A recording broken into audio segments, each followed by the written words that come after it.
পশ্চিমবঙ্গের প্রত্যেকটা medical college হাসপাতালের সমস্ত জুনিয়র ডাক্তাররা মিলে আজকে এই স্বাস্থ্য ভবনে কিছু প্রশ্নের উত্তর জানতে এবং কয়েকটা দাবি নিয়ে এসেছিলাম।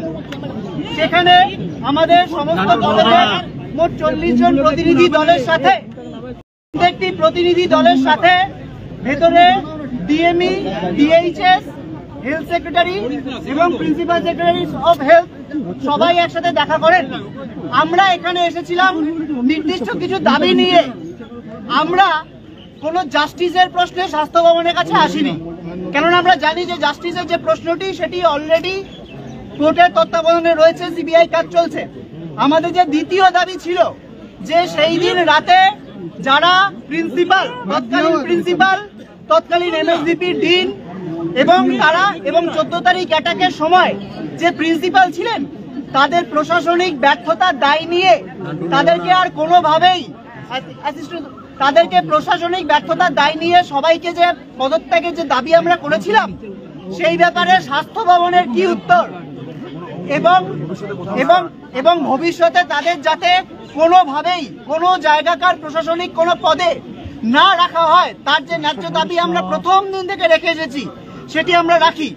খুব আশ্চর্যজনক ভাবে প্রথমে জানানো হয় যে এই দাবিগুলো প্রথম যে তারা নোট ডাউন করলেন যে হ্যাঁ আচ্ছা প্রথম তাহলে তোমাদের কথা আমরা কনসিডার করছি। আমরা বলি যে আমরা 1 ঘন্টা সময় দিচ্ছি, আপনারা প্লিজ নিজেরা আলোচনা করুন। এবং বর্তমান যে প্রিন্সিপাল আরজি করে বর্তমান প্রিন্সিপাল সুরিতা পাল যিনি দায়িত্ব এড়িয়ে যাচ্ছেন, 14 তারিখের প্ল্যান মব অ্যাটাকের পর তিনি আর হসপিটালে আসছেন না, আমাদের অভিভাবক যিনি আসছেন না, অথচ আমাদের জুনিয়র ডাক্তাররা বলছেন যে তোমরা তো সেফ, তোমরা এসো।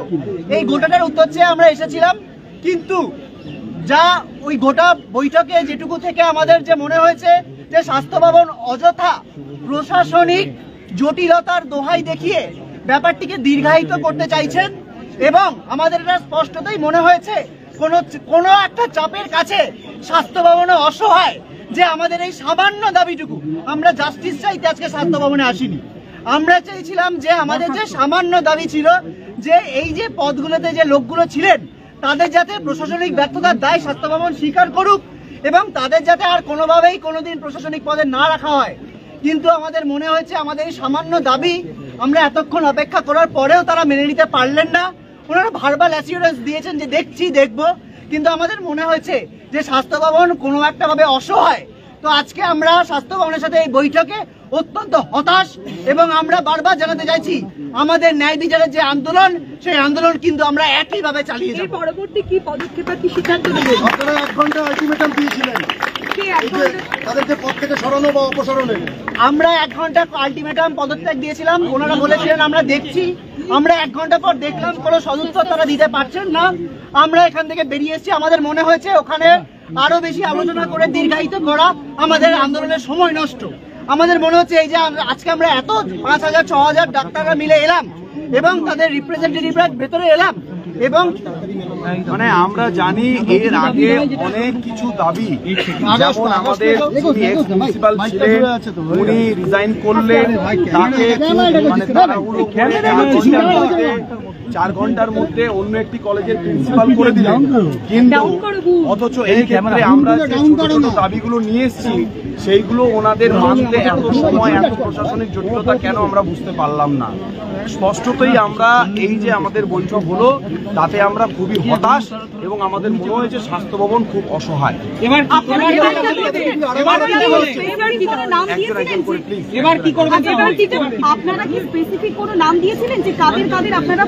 আমাদের দাবিগুলো যদি দেখেন সেই দাবিতে পরিষ্কার লেখা আছে যে আমরা কি কি চাইব, সেগুলো লেখা আছে এবং এটার সাথে আমাদের আন্দোলনের কিন্তু কোনো যোগ নেই। আমাদের আন্দোলনের যে মূল দাবি জাস্টিস সেইটা চাইতে কিন্তু আমরা এখানে আসিনি, এটা গেল প্রথম কথা। তাই এখানে কি সিদ্ধান্ত হলো সেই অনুযায়ী আমাদের আন্দোলন কিভাবে চলবে তার উপর নির্ভর করছে না। কালকে সুপ্রিম কোর্টের হিয়ারিং আছে, আবার কালকে সুপ্রিম কোর্ট সিবিআইয়ের কাছে জানতে চেয়েছে, কালকে আমরা দেখব কি হচ্ছে, সিবিআই কি উত্তর দিচ্ছে, তারপরে আমাদের আন্দোলনের নেক্সট যে কর্মসূচি সেটা আমরা জানাবো। আপনাদের প্রিন্সিপাল নেই, যে দাবি ছিল আপনাদের এখনো আছে, সে বিষয়ে কি কথা হলো? সেই বিষয়েও বলেছি, সেই বিষয়ে উনি কিছুই বলতে পারলেন না, নিরুত্তর থাকলেন, একদম বললেন যে দেখছি দেখবো। এইগুলো তো আমরা ডে 1 থেকে শুনে আসছি। তারপরেও যে কেন এত মানে কি বলবো এগুলোতে আমরা মানে আমরা কিছু উত্তর পাইনি বেশি। আপনাদের কাছে কর্তৃপক্ষ কি কোনো বিকল্প প্রস্তাব না, কোনো বিকল্প প্রস্তাব কিচ্ছু কি নেই। বলেছেন? না, আপনারা তো বলেছেন যে অনেকদিন আগে থেকে আপনারা এই দাবিগুলোর কথা বলছেন, কিন্তু আজকে স্বাস্থ্য ভবন বলছে আজ ওনারা জানতে পারলেন, তাহলে কোথায় মিসিং লিংকটা কেন? সেটাই তো জানতে চাই, আমরাও তো অবাক। খুঁজছেন? বিভিন্ন জেলা ও রাজ্যে নেওয়া হচ্ছে প্রচুর লোক। সিকিউরিটি গার্ড, সিকিউরিটি সুপারভাইজার ও হাউসকিপিং এ চলছে নিয়োগ। আজই যোগাযোগ করুন বালাজি ইনভেস্টিগেশন সিকিউরিটি, আপনার কাজের সঠিক ঠিকানা।